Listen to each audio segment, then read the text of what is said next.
I'm 75 now, and I can't remember anybody except the Queen bee. Princess Anne has just stunned the entire United Kingdom by finally breaking the iron silence she has carried for 28 suffocating years, standing before a global broadcast with the unflinching composure of a woman who has waited nearly 3 decades to deliver a single devastating blow. The Princess Royal, the quiet sentinel of the House of Windsor, the daughter who never sought a throne, the sister who buried her grief beneath riding boots and clipped duty, has shattered the sacred oath she swore at her mother's deathbed, an oath forged in the trembling hours of September 2022, when the late Queen Elizabeth II pressed a frost-cold hand into hers and whispered a warning about the woman now sitting beside the king. What Anne has done in the last 24 hours has obliterated a carefully constructed facade the palace machinery spent a quarter of a century building, brick by ruthless brick, around the memory of Diana, Princess of Wales. What exactly did Queen Elizabeth predict in that final trembling conversation about the woman who now wears her jewels? Why did the late sovereign explicitly forbid Anne from ever revealing the contents of a certain cream-colored envelope locked inside the Gatcombe Park safe? And what dark, hidden tragedy, long buried beneath decades of institutional silence, finally compelled the Princess Royal to break a vow she had guarded with the ferocity of a lioness protecting the last cub of a slaughtered pride? The morning had begun the way every autumn morning at Gatcombe Park begins, with the crisp, biting cold rolling down from the Cotswold Hills, the pale October light slanting through the mullioned windows of the old stone library, and the rhythmic ticking of the grandfather clock in the corner counting out the seconds of a life lived in relentless, unbroken duty. Dust motes danced in the shafts of watery sunlight, drifting across the mahogany desk where the Princess Royal had sat, straight-backed and stone-still, for nearly 40 minutes before she moved. On the desk before her lay 3 objects, arranged with the deliberate precision of a woman who had rehearsed this moment 1,000 times in the theater of her mind. A cream-colored envelope, its edges yellowed with age, sealed with a crimson wax stamp bearing the unmistakable crest of a swallow in flight, the private emblem Diana had used only for letters she never intended the palace to see. A small tarnished brass key, its teeth intricate and unfamiliar, and a single black cassette tape, unlabeled, its plastic casing scuffed and worn from having been handled, hidden and re-hidden across 3 different royal residences since August of 1997. Anne's gloved fingers hovered over the envelope for a long moment before she withdrew them, folded her hands in her lap, and looked directly into the single camera positioned 6 feet from her face. The scent of aged paper, beeswax polish, and the faint trace of Earl Grey drifting from a forgotten cup on the sideboard filled the cavernous, hauntingly quiet library. Somewhere down the long corridor, a door closed with a soft, deliberate click. Her private secretary, a lean man in a charcoal suit whose name the public would never learn, stood pressed against the wall near the doorway, sweat visible along his hairline despite the chill, his knuckles white around a leather portfolio he clutched like a talisman. His earpiece had been crackling for the last 11 minutes with increasingly frantic instructions from Buckingham Palace. Instructions to abort, to delay, to cut the encrypted satellite feed streaming this moment to 23 million viewers already watching live across the United Kingdom, Australia, Canada, and the United States. He had, on the Princess Royal's explicit and immovable command, ignored every one of them. For 28 years, Anne began, her voice growly and weighted, cracked at the edges with something that was not quite grief and not quite fury but the terrible, tempered alloy of both. The world has spoken for my sister-in-law. The institution has spoken for her. The men in charcoal suits have spoken for her. The woman who now sits beside my brother in the seat that was never meant for her has, in her own silent and calculated way, spoken for her. Today, at long last, I am speaking for her. Because Diana can no longer speak for herself. And because the woman she trusted to carry her voice, my mother, the Queen, is also gone. The private secretary's breath hitched audibly. Across the country, in pubs from Edinburgh to Cornwall, pint glasses froze mid-air. In living rooms in Cardiff and Belfast, mothers turned to their teenage daughters and told them to sit down. In a private study in Kensington Palace, a man who had once been a 15-year-old boy walking behind his mother's coffin sat forward in his chair, his hand trembling around a glass of whiskey he had not yet touched. 23 million screens flickered in perfect terrible synchronicity. The nation, already breathless from a decade of scandal and rumor and half-truths, held its breath. She reached for the envelope, Christmas 1992, Sandringham. The memory came unbidden, borne upon the sudden scent of white gardenias and pine resin that seemed to drift through the library from nowhere at all. Anne had been 32 years into a life defined by discipline and reticence, when she had walked past the yellow drawing room and heard, through the barely cracked door, the sound of a woman weeping. Not the polite, contained weeping of aristocratic composure, but the racked, animal sobs of a woman whose spirit was being systematically dismantled. Diana had been sitting on the floor beside the fire, her Christmas dress crumpled around her, a letter clutched in her fist, and standing above her, straight-backed and utterly untouched, had been a woman with cool blue eyes and a small, patient smile. A woman who had said, in a voice pitched so low that Anne had to strain to hear it, "You should have known, my dear. You were never meant to keep him. You were only ever meant to give us the boys." Anne had stepped back into the shadow of the corridor, her heart hammering, and she had not moved for a full 6 minutes. When she finally walked away, she carried with her a certainty that would take 28 years to fully bloom. Some wounds, she understood then, were inflicted with such precision that they left no visible mark. And some women, she understood, wielded silence and small smiles the way lesser people wielded knives. Back in the library, Anne's gloved thumb broke the crimson wax seal with a sharp, decisive crack that seemed to echo through the room like a rifle shot. The private secretary flinched. Somewhere in the encrypted signal chain between Gatcombe Park and the satellite uplink, a technician at a palace communications facility in central London made a final desperate attempt to sever the broadcast, and was overridden. As had been arranged, by a legal instrument the Princess Royal had spent 8 months quietly preparing with a firm of solicitors so discreet that even her own son did not know their names. The letter she withdrew was written on cream-colored stationery embossed with the swallow crest. The handwriting was unmistakable, the looping, girlish, urgent hand of a woman who had written it in a hurry, perhaps in fear. It was dated the 14th of August, 1997, 17 days before Paris. "Before I read this letter aloud," Anne said, and her voice did not tremble, though her jaw tightened almost imperceptibly. "I must tell you what my sister-in-law did in the final weeks of her life. I must tell you what she saw coming, and I must tell you who she named. To understand what Diana named, one must first understand the man she named. He was not a royal. He had never held a title, never been photographed at a state event, never given an interview in the 41 years he had served the institution. He had entered palace service as a junior aide in 1984, the same year Prince Harry was born, and by 1996 he had risen to become one of the 3 most powerful men inside the apparatus of the crown, a senior courtier whose portfolio included what the institution euphemistically referred to as narrative management and reputational architecture. He wore charcoal suits so consistently that the household staff had privately nicknamed him the Grey Man. His Oxford shoes were always polished to a mirror finish. His cold eyes never quite met yours. He carried a clipboard, always, though those who worked closely with him swore he never wrote anything on it. He was the invisible architect of a great many things the British public would never fully understand. The strategic leaks that painted Diana as unstable in the years leading up to her divorce. The carefully placed briefings that shaped which photographs reached which newspapers. The quiet suggestion, made in the summer of 1997, that a certain driver in Paris was suitable for a certain evening. He is still operating inside the palace today. He is still, at this very moment, sitting at a mahogany desk not 400 yards from where the king takes his morning tea. Diana had known his name, and in the letter she had written 17 days before her death, she had written it in her own hand, 3 times, in ink that had not faded. Anne's eyes moved down the page. The library was so silent that the ticking of the grandfather clock seemed suddenly, obscenely loud. "If you are reading this," she began, and her voice softened into something that was not quite her own. Something borrowed, gently, from the woman whose words she was now finally releasing into the world. "Then the thing I have feared has come to pass, and I am no longer here to speak for myself. I am writing this letter to Elizabeth, my mother-in-law, because she is the only person inside that terrible house whom I still trust to do the right thing when the moment comes. I am asking her to keep this letter safe, and to give it in her own time to Anne, because Anne is the only one of them who has ever looked at me with anything other than calculation. Anne is the only one who understands that duty and cruelty are not the same thing, though the men in gray suits have spent 40 years trying to teach us otherwise." The color drained from the private secretary's face. In Kensington Palace, William set the glass of whiskey down on the table beside him with a hand that had begun, quite visibly, to shake. "There is a man," Diana had written, and Anne read the words slowly, deliberately, letting each syllable land like a stone dropped into still water. "There is a man who has spent the last 13 years arranging my life the way one arranges chess pieces on a board. He has whispered into Charles's ear. He has whispered into the press's ear. He has whispered, most devastatingly of all, into the ear of the woman who has waited, with the patience of a spider, to take the place that was once mine. She is not the architect. She never was.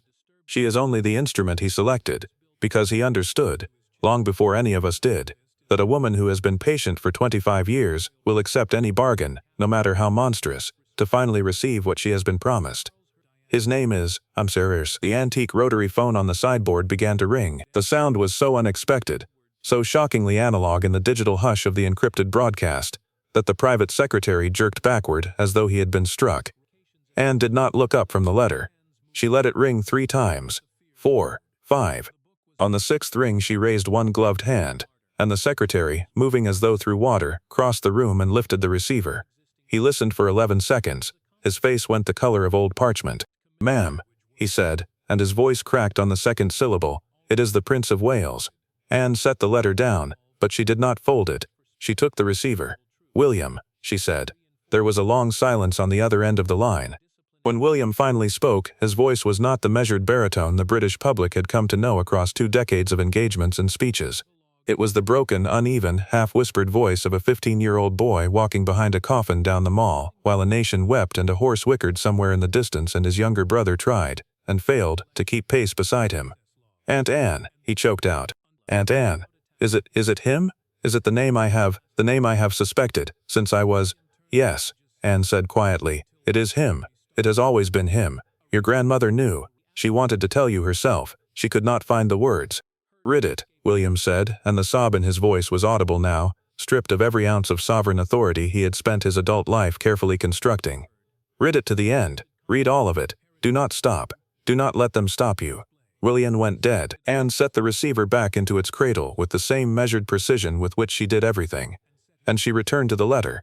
Across the country, 23 million viewers, a number that had by now climbed past 28 million as the broadcast was shared across social media platforms faster than the palace's frantic press office could suppress it, sat forward in their chairs. "His name is Sir," Diana had written, and Anne read the name aloud in a voice that was steady and clear and utterly without mercy. It was a name the British public did not know. It was a name that had never appeared in a headline, never been photographed on the steps of Downing Street, never been trended on any social media platform. It was the name of a knight of the realm who had been quietly awarded his honors in a private investiture in 2003, and who had continued, ever since, to serve the machinery of the crown from a wood-paneled office deep inside the administrative heart of Buckingham Palace. Anne named him. And in naming him, she detonated a bomb that had been slowly, patiently ticking beneath the foundations of the House of Windsor for 28 years. "He arranged the driver," Diana had written. "He arranged the route. He arranged the photographers. He did not, perhaps, arrange the accident itself. I want to be careful, even now, with what I claim to know and what I only suspect. But he arranged every condition that made the accident possible. And he did it because I had, 3 weeks before writing this letter, told Charles that I intended to speak publicly about the arrangement that had been made between him and the woman who is now, presumably, standing at his side reading these words with the same small, patient smile she wore when she told me, at Sandringham in 1992, that I had only ever been meant to give them the boys. She was not lying then. She was telling me the truth of the bargain. I had not understood, until that Christmas, that a bargain had been made at all." The private secretary made a small sound that might have been a suppressed sob. Somewhere far away, in a study at Clarence House, perhaps, or in a drawing room at Windsor, a cup was set down onto a saucer with too much force, and the sound of porcelain cracking was, though no one present in that other room could have known it, a sound that would echo, metaphorically, through the next 6 months of British constitutional history. Anne turned the page. July 1995. Kensington Palace. Another flashback rose, unbidden, from the deep sedimentary layers of memory. Anne had been visiting Diana, one of the few visits she had made in those bleak years, and one of the few that had gone unreported, because Anne had entered through a service door and left the same way. Diana had been sitting on the floor of the boys' playroom, cross-legged, a photograph album open in her lap, and William, 13 years old and already too watchful for his age, had been leaning against her shoulder. Harry, 10 and freckled and still laughing easily in those days, had been building something elaborate out of Lego bricks near the window. Diana had looked up at Anne and had said, in a voice pitched low enough that the boys could not hear, "If anything happens to me, Anne, if anything ever happens to me, do not let them tell my boys that it was an accident of circumstance. Promise me you will tell them who it was. Promise me you will tell them why." And Anne, who had never in her life made a promise she did not intend to keep, had nodded once, tightly, and had said, "I promise, Diana. When the moment comes, I promise."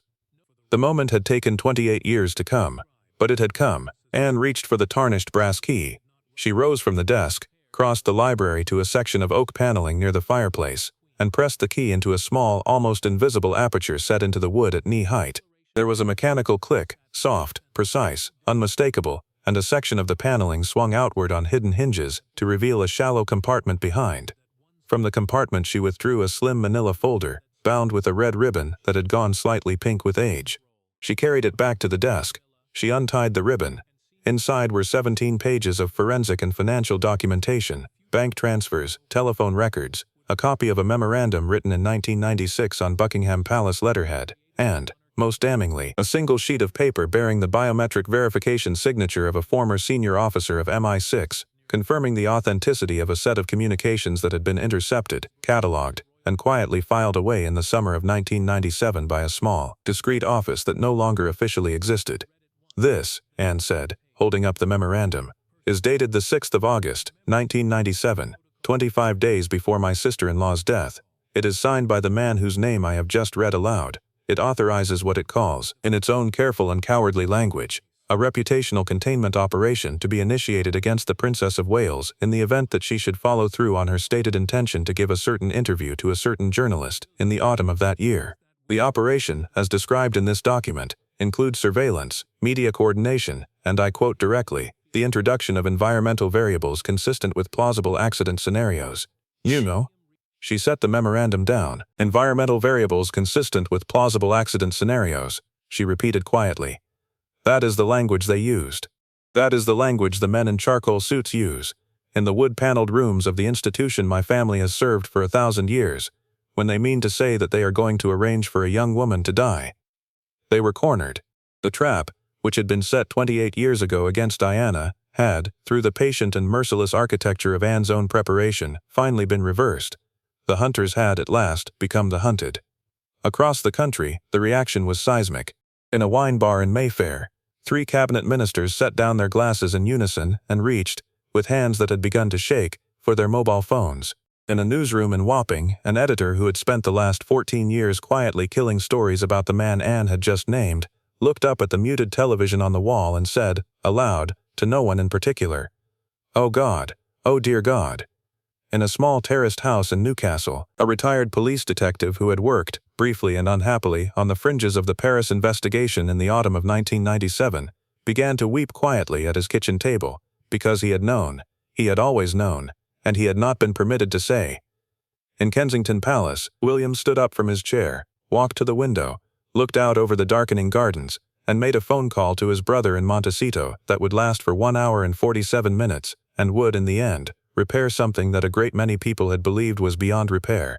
Anne turned to the cassette tape. "There is one more thing," she said, "and then I will be finished, and my mother's oath will be fulfilled, and Diana, at long last, may rest. This cassette was made by my sister-in-law on the 9th of August, 1997. It was couriered to my mother by a trusted intermediary on the 14th of August. It has been kept, since her death, inside a private safe at Windsor to which only 3 people in the world have ever held the key.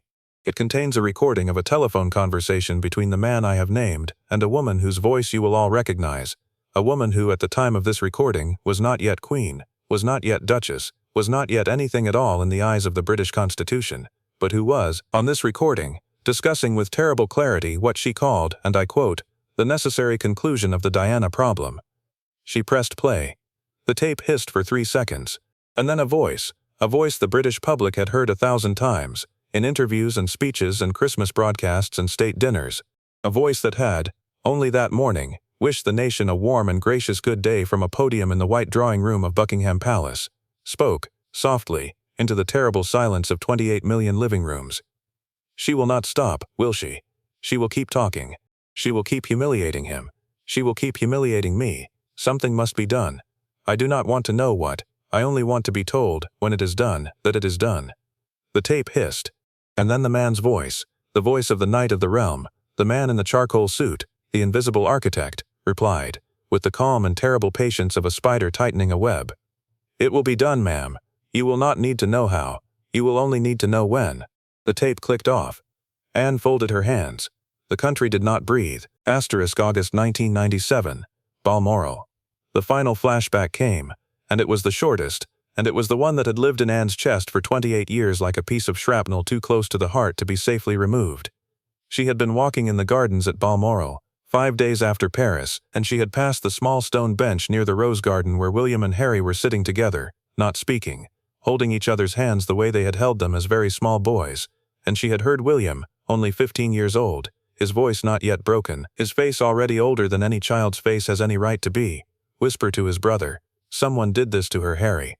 I don't know who, but someone did this, and one day, when we are big enough, we are going to find out." "I'll be too." Anne had walked past them. She had not spoken. She had gone back to the great grey house, and she had climbed the stairs to her mother's private sitting room, and she had sat down opposite the Queen, and she had said quietly, "Mummy, we have to do something." And Elizabeth II, who had carried the weight of an empire and a family and 1,000 secrets for 45 years already by that point, had looked at her only daughter for a long, long moment, and had said, in a voice that had been almost inaudibly tired, "Not yet, Anne, not yet. When the time comes you will know. And when you know, you must not hesitate. But not yet. The boys are too young, the country is too raw, and the man is still too powerful. Wait, Anne. Wait until I am gone. Wait until Charles has had his moment. Wait until the country can bear it. And then, my darling, then you must be the one, because there is no one else in this family who has the courage." Anne had waited. For 28 years, through coronations and jubilees and funerals and weddings and scandals and silences and 1,000 engagements at 1,000 village halls and hospital wards, she had waited. And now, at last, the waiting was finished. She looked into the camera. Her eyes were dry. Her jaw was steady. Her voice, when she spoke, was the voice of a woman who had, after nearly 3 decades of unbroken discipline, permitted herself one single, luminous moment of grief. "The name of the man who arranged my sister-in-law's death is a matter of public record now. The recording you have just heard will be delivered, within the hour, to the Metropolitan Police, to the Crown Prosecution Service, and to a specially convened parliamentary committee whose existence will be confirmed by the Prime Minister within the next 24 hours. The woman on the recording will be, from this moment forward, a matter for the Constitution and the courts. I make no comment on her position. That is not my role. My role, tonight, was to keep a promise I made to a frightened young mother sitting cross-legged on the floor of a playroom in Kensington Palace in July of 1995. That promise has now been kept." She paused. "Diana," she said quietly, "you can rest now." A single tear, the only one she would permit herself, and the only one anyone would ever see her shed in public in her entire life, traced its way, slowly, down the side of her face. Behind her, the grandfather clock chimed the hour. The broadcast cut to black. There was no music. There was no commentary. There was no anchor cutting in with a smooth transition to a panel of experts. There was only the black screen, and beneath it, in small white letters that appeared for exactly 6 seconds before fading away, the words, asterisk, for Diana, for William, for Harry.